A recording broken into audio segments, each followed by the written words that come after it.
नमस्कार, सुप्रभात, जय जोहार, बहुत स्वागत आप सभी का IBC 24 में और मैं हूं आपके साथ शुभांगी ठाकुर। गुड मॉर्निंग छत्तीसगढ़ आप देख रहे हैं। इस बुलेटिन में हम आपको देंगे छत्तीसगढ़ की सभी खबरों का पूरा अपडेट, लेकिन सबसे पहले नजर आज के हेडलाइंस पर।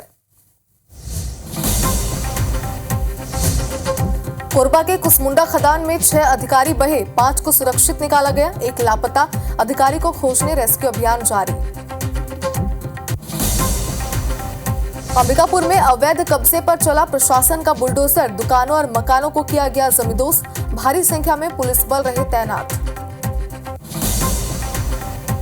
छत्तीसगढ़, महाराष्ट्र, राजस्थान समेत 10 राज्यों के बदले गए राज्यपाल, रमेन डेका छत्तीसगढ़ और ओम माथुर सिक्किम के राज्यपाल किए गए नियुक्त। बीजेपी शासित राज्यों के मुख्यमंत्रियों की बैठक का आज दूसरा दिन, कल पार्टी में गुटबाजी और आगामी चुनावों को लेकर हुई थी चर्चा। केंद्रीय राज्य मंत्री सावित्री ठाकुर का आज अंबिकापुर दौरा, आंगनबाड़ी और सखी वन स्टॉप सेंटर का करेंगे निरीक्षण, महिला एवं बाल विकास के अधिकारियों की लेंगी बैठक। पहले T20 मुकाबले में भारत ने श्रीलंका को 43 रन से हराया, कप्तान सूर्य कुमार यादव बने प्लेयर ऑफ द मैच, आज सीरीज का दूसरा मैच।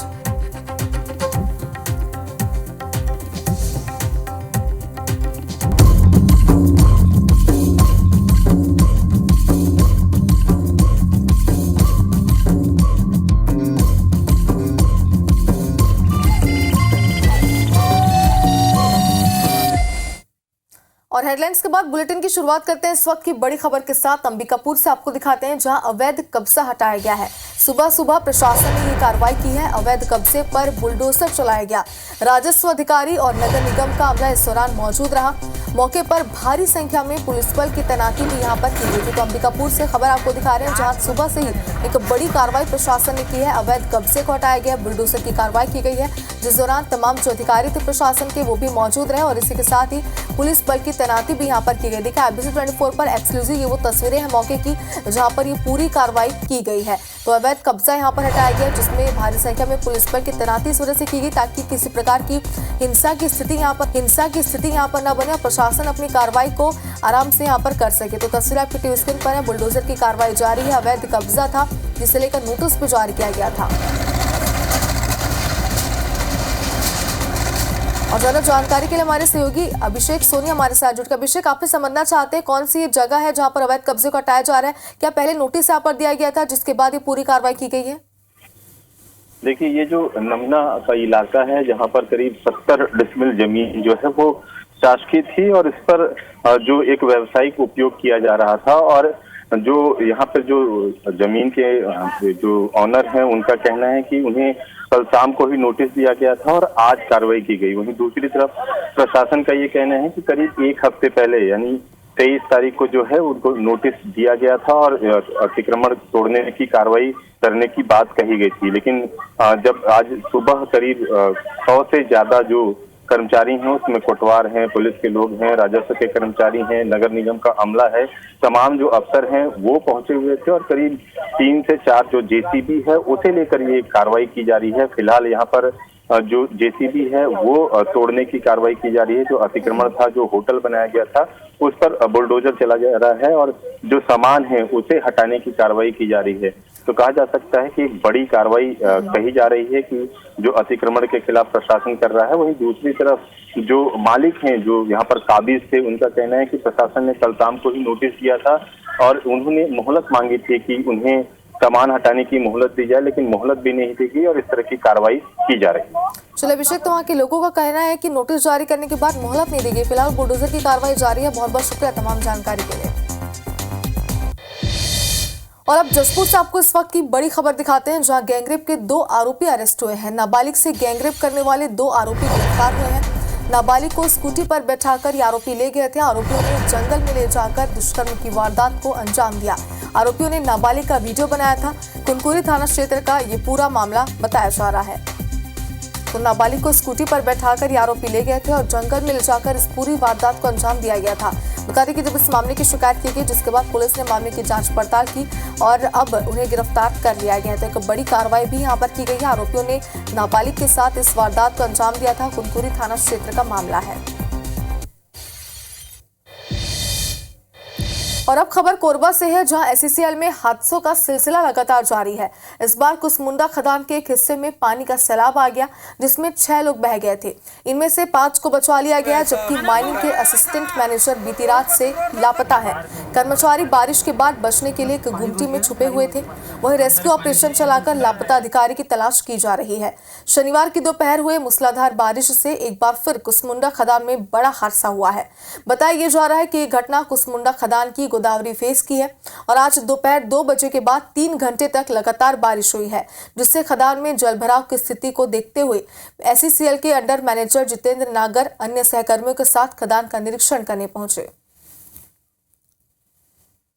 और चलिए इस खबर पर ज्यादा जानकारी के लिए हमारे सहयोगी धीरज हमारे साथ इस वक्त लाइव जुड़ चुके हैं। धीरज, आपसे सबसे पहले यही समझना चाहते हैं कि कैसे ये हादसा हुआ है, रेस्क्यू ऑपरेशन कहां तक पहुंचा है? जी देखिए, यहाँ पे एक्सीडेंट प्रबंधन की बड़ी लापरवाही सामने आई है कि एक्सीडेंट प्रबंधन ने सुरक्षा में की जो लगातार बात है। इसलिए पहला मामला है जहाँ पे खदान में अधिकारी बह गया है। जितेंद्र नगर का जो असिस्टेंट मैनेजर है वो यहाँ पे बह गए हैं। इससे पहले हम घटना के बारे में जाने, इससे पहले 3 दिनों पहले की घटना है जब गिरोरा खदान में और जो कॉलोनी में वहाँ पर लगातार पानी भर गया था, जल भराव की स्थिति आ गई थी, जिसके बाद में प्रबंधन को सचेत नहीं था। सीएमडी लगातार दौरी करते थे, उत्पादन फोकस करते हैं, लेकिन जो सुरक्षा को लेकर के जो एहतियात बरतनी है इसको वो नहीं बरतते हैं। एससीएल ने जो अपनी ऑफिशियल ब्रीफ में बताया है कि जो लगातार पानी भरने की वजह से जो उनका ड्रेनेज सिस्टम था वो उसमें मिट्टी भर गया, चौक हो गया, जिसकी वजह से खदान पानी एकाएक भारी मात्रा में पानी भरने की बात है। और जो गोदावरी फेज था वहाँ पे लैंड स्लाइड हुआ, जो अधिकारियों के कर्मियों सब वहाँ मौजूद थे, तो लैंड स्लाइड की स्थिति आई है। और लैंड स्लाइड स्थिति के नानी पर 2 लोग वहाँ पे बने, जितेंद्र नागर जो असिस्टेंट मैनेजर था, साथ में उनका एक कर्मी था, जो बाद में इनको किसी का बचा लिया गया। लेकिन जो अब 15 घंटे बीत चुके हैं, जितेंद्र नागर का अभी तक कोई पता नहीं चला है। रेस्क्यू टीम के अलावा एसडीआरएफ की टीम भी वहाँ मौके पहुंची है। रात में जो अंधेरा था रेस्क्यू में दिक्कत आ रही थी, सुबह से वापस से मशीनों के माध्यम से रेस्क्यू को प्रारंभ किया गया है।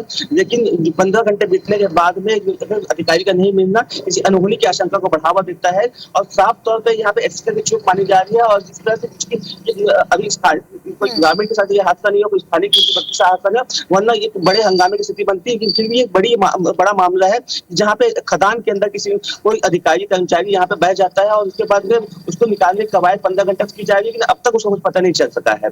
धीरज, लेकिन ये भी समझना चाहते हैं आपसे, आपने बताया कि रेस्क्यू ऑपरेशन जो है वो अभी भी जारी है। जो प्रशासन के अधिकारी, रेस्क्यू टीम के जो लोग वहां पर मौजूद होंगे, क्या उनसे आपका किसी प्रकार का संपर्क हो पाया? किस तरीके से अभियान यहाँ पर चलाया जा रहा है और कब तक रेस्क्यू ऑपरेशन पूरा होगा? कोई जानकारी उन्होंने दी है इस पर?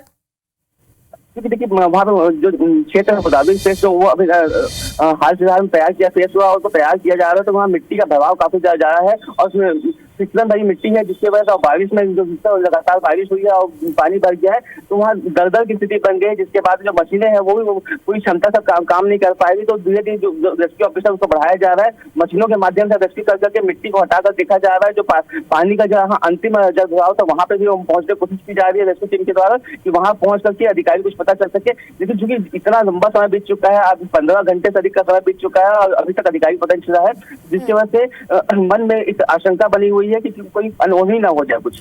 बिल्कुल धीरज, तो जो अधिकारी लापता उनके रेस्क्यू ऑपरेशन को लेकर आपसे अपडेट जरूर लेंगे। फिलहाल बहुत बहुत शुक्रिया तमाम जानकारी के लिए। और चलिए इस वक्त की एक और बड़ी खबर आपको दिखाते हैं। 10 राज्यों में नए राज्यपाल नियुक्त किए गए हैं। राजस्थान, झारखंड, छत्तीसगढ़, महाराष्ट्र के राज्यपाल नियुक्त किए गए हैं। अब आपको बताते हैं कि कौन कहां के राज्यपाल होंगे। रविंद्र रेखा छत्तीसगढ़ के नए राज्यपाल नियुक्त किए गए हैं। हरिभाऊ किसरावन बगड़े राजस्थान के राज्यपाल होंगे। साथ ही जिष्णु देव वर्मा को तेलंगाना का राज्यपाल नियुक्त किया गया है। वहीं ओम प्रकाश माथुर की बात करें तो उन्हें सिक्किम का राज्यपाल नियुक्त किया गया है और संतोष कुमार गंगवार झारखंड के राज्यपाल होंगे और एच विजय शंकर को मेघालय का राज्यपाल नियुक्त किया गया। देखिए ग्राफिक्स में भी हम आपको दिखा रहे हैं। और सीपी राधाकृष्णन महाराष्ट्र के नए राज्यपाल होंगे।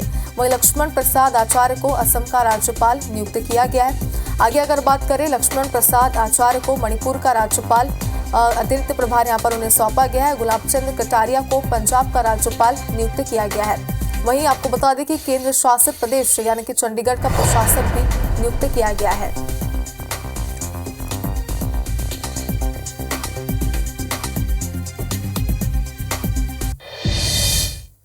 और छत्तीसगढ़ के मुख्यमंत्री विष्णुदेव साय ने नई दिल्ली में नीति आयोग की गवर्निंग काउंसिल की 9वीं बैठक में राज्य की विकास योजना प्रस्तुत की। इस दौरान मुख्यमंत्री साय ने प्रधानमंत्री नरेंद्र मोदी को राज्य की प्राथमिकताओं और विकास के लिए किए जा रहे प्रयासों की जानकारी दी। इसमें उन्होंने शिक्षा, मानव संसाधन विकास, स्वास्थ्य, अर्थव्यवस्था और तकनीकी उन्नति समेत प्रदेश के विकास से जुड़े कई मामलों पर जोर दिया। सीएम साय ने नीति आयोग की बैठक में विकसित भारत 2047 के लक्ष्य को साकार करने वाली छत्तीसगढ़ के विकास के लिए प्रस्तावित योजनाओं को साझा किया। उन्होंने कहा कि छत्तीसगढ़ 2047 तक विकसित भारत के बनने में महत्वपूर्ण भूमिका निभाएगा। इसके साथ ही मुख्यमंत्री ने प्रधानमंत्री नरेंद्र मोदी को छत्तीसगढ़ के विकास में सहयोग के लिए धन्यवाद दिया।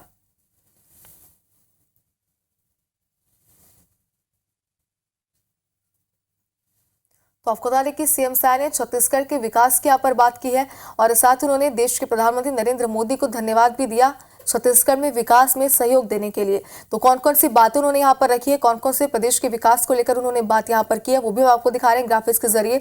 नवीनीकरण ऊर्जा पर निर्भर 100 गाँव का जिक्र उन्होंने किया। जल सुरक्षित भारत 2047 भी हमारा लक्ष्य है, ये बात उन्होंने कही है। साथ ही रिसर्च इंस्टीट्यूट को अपग्रेड करेंगे, ये बात भी कही है।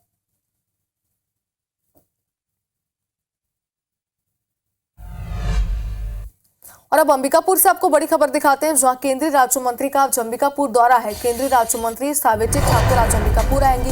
आंगनबाड़ी और सखी वन स्टॉप सेंटर का वो निरीक्षण करेंगी। मन की बात कार्यक्रम में भी शामिल होंगी और पीजी कॉलेज ऑडिटोरियम में कार्यक्रम होगा। महिला और बाल विकास के अधिकारियों की वो बैठक भी लेंगी। और मिनट टू मिनट अगर कार्यक्रम बताएं तो दोपहर 12:15 में प्रेस कॉन्फ्रेंस लेंगी। दोपहर 2 बजे अंबिकापुर से रायपुर के लिए रवाना हो जाएंगी और शाम 7:30 बजे रायपुर से दिल्ली के लिए रवाना होंगी।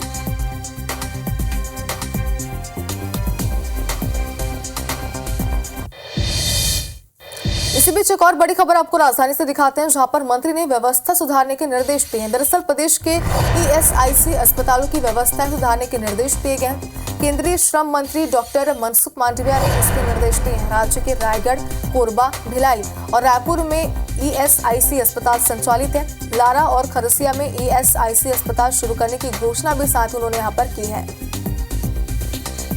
व्यवस्थाओं को लेकर जो अक्सर सवाल उठते रहते थे, उस बात का जिक्र भी यहाँ पर किया गया, जिसके बाद मंत्री उस दौरान मौजूद रहे। उन्होंने यहाँ पर निर्देश दिए कि जो भी अव्यवस्थाएं हैं उन्हें तुरंत ही दुरुस्त किया जाए, उन्हें व्यवस्थाओं में यहाँ पर तब्दील किया जाए।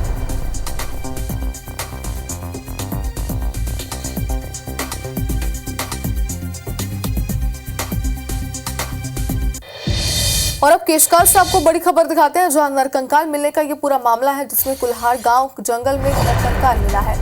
भंडार निवासी बालसू मरकाम के रूप में इसकी पहचान हुई है। और आपको बता दें कि 4 जुलाई को घर से बिना सूचना के मृतक निकला था।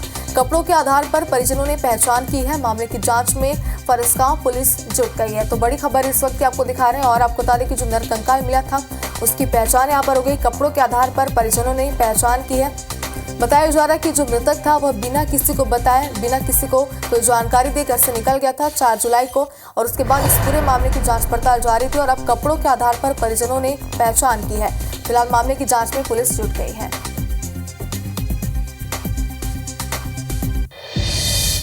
और बेमेतरा जिले के नवागढ़ थाना इलाके में बड़ा हादसा हुआ है। दरअसल जिले के ग्राम कुआं में ही कुएं से मोटर पंप निकालने उतरे 3 युवकों की मौत हो गई।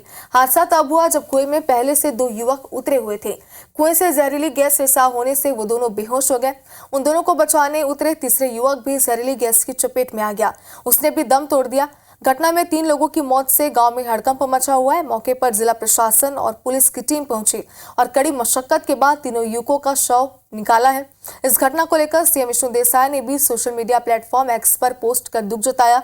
सीएम ने एक्स पर लिखा कि कुएं में जहरीली गैस के रिसाव से 3 लोगों की मौत की खबर दुखद है। ईश्वर से प्रार्थना है कि दिवंगत आत्माओं को शांति और शोकाकुल परिवार को संबल प्रदान करे। दो व्यक्ति, एक राकेश साहू और एक राम कुमार धुरु, ये रस्सी के सहारा लेकर के नीचे उतरे बचाने के लिए। फिर दोनों नीचे जैसे पानी के करीब गए तो दोनों व्यक्ति बेहोश हो गए। कुल मिलाकर 3 व्यक्ति भी नीचे कुएं में हैं। अभी उसकी डेड बॉडी नहीं निकली है, रेस्क्यू टीम की इंतजार है। राम अखिलेश साहू जो है, जिनका ये खेत था, उसको अधिया में दिया हुआ था खेत, उसके द्वारा केसीबी पाइप को ठीक करने के लिए कुआं में उतरा गया। और इसी दौरान जब वो पानी में गिरा तो आसपास के लोग देख करके फिर 2 लोग और उतरे। वो भी कुएं में अभी गिरे हुए हैं। रेस्क्यू टीम को बुलाया गया, जैसे आता है वैसे आगे कार्रवाई की जाएगी। और गरियाबंद जिले के मैनपुर में बड़ी दयनीय स्थिति सामने आई है। नदी नालों पर पुल नहीं होने की वजह से लोगों को काफी परेशानियों का सामना करना पड़ता है। इसका जीता जागता नजारा देखने को मिला। मैनपुर कला में रपटे की तेज बहाव के बीच युवक की अंतिम यात्रा निकाली गई। रपटा को पार करते हुए शमशान घाट जाना पड़ा, जहां पानी की बौछारों के बीच अंतिम संस्कार किया गया। बता दें कि करीब 20 दिन पहले ही इसी रपटे पर पुल की मांग को लेकर ग्रामीणों ने चक्का जाम भी किया था। शासन प्रशासन से शिकायत की गई, लेकिन कोई असर नहीं हुआ। आखिर वही बरसात फिर आ गई, जिस पर समय लोगों को ज्यादा दिक्कत होती है। फिर भी जिम्मेदारों ने अब तक कोई व्यवस्था नहीं की है। नदी में रात को अचानक बाढ़ आया, जिसकी वजह से गांव पूरा टापू बन गया और हम रात को उस युवक को इलाज कराने के लिए लेके नहीं जा सके, जिसके वजह से आज उस युवक की मौत हो गई। हमने प्रशासन को पहले ही आगाह किया था कि आप ये काम को जल्द से जल्द चालू करें, मरम्मत करें, और जैसा भी कर अभी आवाजाही करने के लिए कुछ सुविधा उपलब्ध कराए, लेकिन शासन द्वारा किसी प्रकार से पहल नहीं की गई, जिसके वजह से आज इसका खामियाजा हम भुगत रहे हैं। शासन प्रशासन से हम निवेदन करते हैं कि अतिशीघ्र इसको बनाया जाए और इसके लिए गांव में 2-3 बार चक्का जाम भी करके हम राज्य मार्ग को भी रोके, फिर भी आज तक कोई असर नहीं हुआ। और रायपुर के NH गोयल वर्ड स्कूल में 3 दिवसीय एडिटकॉन 2024 का आयोजन किया जा रहा है। आपको बता दें कि एडिटकॉन के बारे में जानकारी देते हुए स्कूल के प्रिंसिपल डॉक्टर अविनाश पांडे ने बताया कि स्कूल में एडिटोरियल मैगजीन स्टूडेंट्स की ओर से निकाली जाती है। इसके लिए एडिटिंग की तकनीकों के बारे में जानकारी देने के लिए इस सेमिनार का आयोजन किया गया है। 3 दिनों तक चलने वाले इस सेमिनार से जुड़े कई एक्सपर्ट्स को गेस्ट लेक्चर के लिए आमंत्रित भी किया गया है। शनिवार को IBC 24 के editor in chief Ravikant Mittal ने स्टूडेंट्स से एडिटिंग स्किल के बारे में जानकारी साझा की। इसके साथ ही उन्होंने स्टूडेंट्स के सवालों के जवाब भी दिए।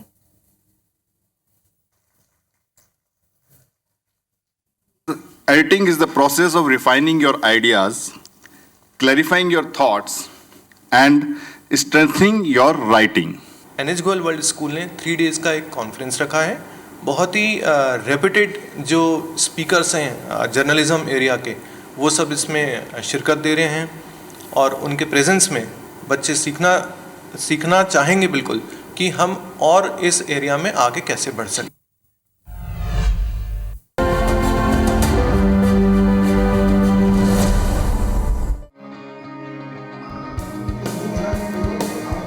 छत्तीसगढ़ में विष्णुदेव साय सरकार बनने के बाद से मनेन्द्रगढ़, चिरमिरी, भरतपुर जिले में शिक्षा की तस्वीर बदल रही है।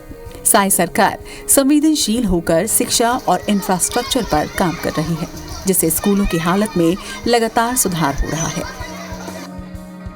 साय सरकार के प्रयासों का असर भी अब नजर आ रहा है।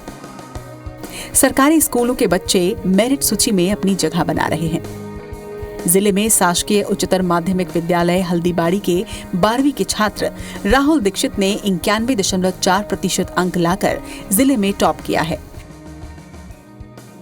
राहुल ने उस मिथक को भी तोड़ा जिसमें ये कहा जाता था कि सरकारी स्कूलों में पढ़ाई नहीं होती। आए परिणामों ने ये बता दिया है कि स्कूलों में टीचर अच्छे से पढ़ा रहे हैं, साथ ही शिक्षकों के खाली पद भी भरे गए हैं। यही वजह है कि परिणाम सुधर रहे हैं।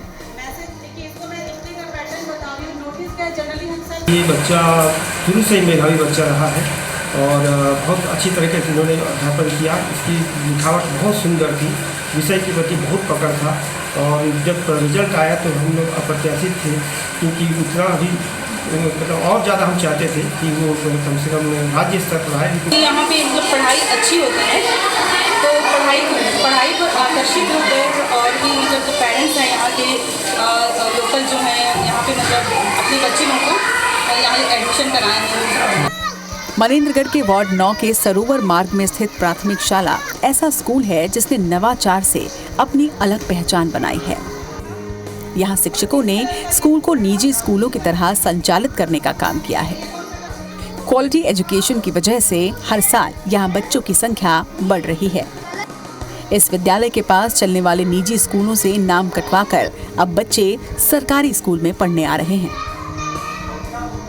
शासकीय प्राथमिक शाला वार्ड नंबर 9 सरोवर पारा, उस स्कूल में 64 बच्चे दर्ज हैं और 4 शिक्षक वहाँ पदस्थ हैं। विशेषता ये है कि उस स्कूल के ठीक निकट एक निजी विद्यालय पहले से संचालित था और वो निजी विद्यालय के सारे बच्चे इस गवर्नमेंट स्कूल में प्रवेश ले चुके हैं, वहाँ की शिक्षा व्यवस्था से प्रभावित होकर। शिक्षा, इंफ्रास्ट्रक्चर और मॉनिटरिंग पर साई सरकार के विशेष फोकस की वजह से लगातार सरकारी स्कूल अच्छा प्रदर्शन कर रहे हैं। स्कूलों में हाईटेक शिक्षा पर भी जोर दिया जा रहा है। साई सरकार की शिक्षा को लेकर किए जा रहे प्रयास अब जन जन तक पहुंच रहे हैं। यही वजह है कि लोग साई सरकार की दिल की गहराइयों से तारीफ कर रहे हैं।